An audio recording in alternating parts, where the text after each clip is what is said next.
আবারও একটা নতুন রেসিপি আপনাদের সাথে শেয়ার করতে চলে এসেছি। আমার আজকের রেসিপির নাম হচ্ছে হাতে মাখা এঁচোড় কালিয়া।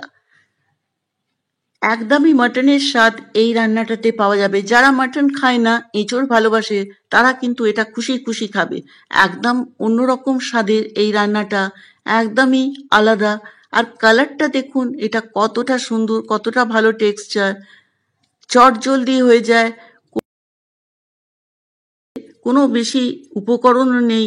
অপূর্ব স্বাদের এই রান্নাটা শেষ পর্যন্ত দেখার অনুরোধ রইল। এখানে আমি 3টে মিডিয়াম সাইজের পেঁয়াজ, রসুন, আদা কেটে রেখেছি আন্দাজ মতন। এরপর আমি এটাকে পিষে নেব। এদিকে আমি এঁচোড় খোসা ছাড়িয়ে হলুদ জলে ভিজিয়ে রেখেছিলাম। তারপর আমি এটাকে জল থেকে ছেঁকে বড় বলে দিয়ে দিলাম।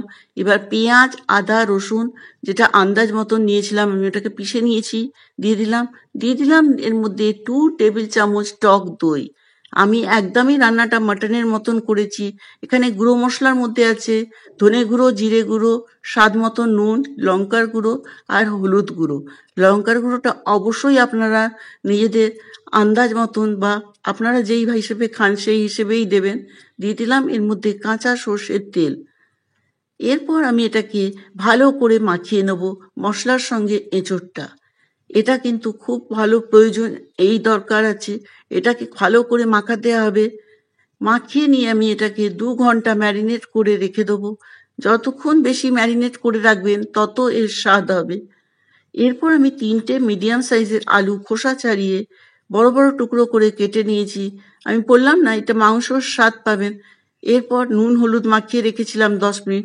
তারপর আমি এটাকে নেড়ে চেড়ে ভেজে নেব।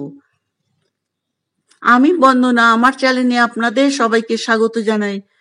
এরপর আলুটাকে নেড়ে চেড়ে ভেজে আমি তুলে নেব। পোলাওয়ের সঙ্গে সার্ভ করুন বা ভাতের সঙ্গে সার্ভ করুন, এই রেসিপিটা সবার সঙ্গেই ভালো লাগবে। লুচি দিয়েও ভালো লাগবে। দারুণ স্বাদের এই রান্নাটা একবার করে দেখুন। দেখুন আলুগুলো ভাজা হয়ে গেছে। এরপর আমি কুকারে এই এঁচোড়টা চড়াবো। দিয়ে দিলাম এর মধ্যে 2 টেবিল চামচ সর্ষের তেল আর 1 চামচ ঘি। এখানে আমি 3টে পেঁয়াজ কেটে রেখেছিলাম কুচিয়ে। এরপর পেঁয়াজটাকে দিয়ে আমি এটাকে ভাজবো। এর মধ্যে কিন্তু আমি মশলার ব্যবহারটা একটু বেশি করেছি, তবেই এর স্বাদ আসবে। দেখুন পেঁয়াজটা হালকা লাল হয়েছে, খুব বেশি লাল করবেন না, লাল হয়ে গেছে। এরপর আমি দিয়ে দেবো এর মধ্যে ম্যারিনেট করা এঁচোড়টা।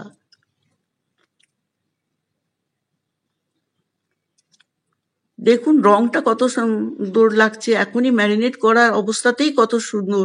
তাহলে বুঝুন এর স্বাদ কত ভালো হবে রান্নাটা হবার পর। এরপর আমি এটাকে 5 মিনিট কষবো। কষার পর আমি এটার মধ্যে দিয়ে দিলাম বাটি ধোয়া জলটা। এখানে কিন্তু এঁচোড় কোনো সেদ্ধ করার সময় নেই, চটজলদি হয়ে যাবে রেসিপিটা। আমরা এঁচোড় সেদ্ধ করে রান্না করি, এইভাবে করে দেখুন। এরপর আমি 3টে সিটি মারবো। আপনারা যেই হিসেবে সিটিটা দেবেন, আপনাদের যেরকম ভাবে এঁচোড়টা সেদ্ধ হয় সেই হিসেবেই এই সিটিটা দিতে হবে, যাতে এঁচোড়টা সেদ্ধ হয়ে যায়। এরপর দেখবো এঁচোড়টা সেদ্ধ হয়েছে কিনা। এঁচোড়টা ভালো সেদ্ধ হয়ে গেছে। এঁচোড়ের কোয়ালিটির উপরও নির্ভর করে। এরপর দিয়ে দিলাম এর মধ্যে ভেজে রাখা আলুটা। আর আমি জল দেব না, দিয়ে দেবো এর মধ্যে গরম মশলা গুঁড়ো আর দেবো এর মধ্যে কাজু মগজ বাটা।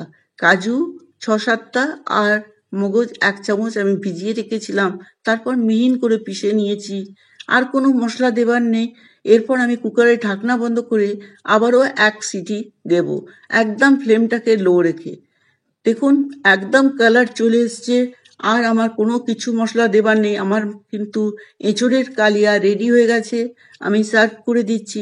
অসাধারণ স্বাদের এই রান্নাটা একবার হলেও করে দেখুন, অপূর্ব লাগবে পোলাও, ভাত, লুচি দিয়ে সার্ভ করলে। এঁচোড়ের রান্না আমরা অনেক রকম করে থাকি, কিন্তু এই রান্নাটা একদমই আলাদা, দেখতেই পাচ্ছেন। আর আজকের রান্নাটা দেখার জন্য আপনাদেরকে অনেক ধন্যবাদ জানাই। আর আমার রান্নাটা যদি আপনাদের ভালো লাগে, প্লিজ লাইক করবেন আর কমেন্ট করে জানাবেন কেমন হয়েছিল এই রেসিপিটা। যারা নতুন হচ্ছে তাদেরকে বলবো প্লিজ চ্যানেলটিকে সাবস্ক্রাইব করে বেলটাকেও অন করে দেবেন, তাহলে নতুন রান্না আপলোড করলে সব থেকে প্রথম আপনারাই দেখতে পারবেন। নমস্কার।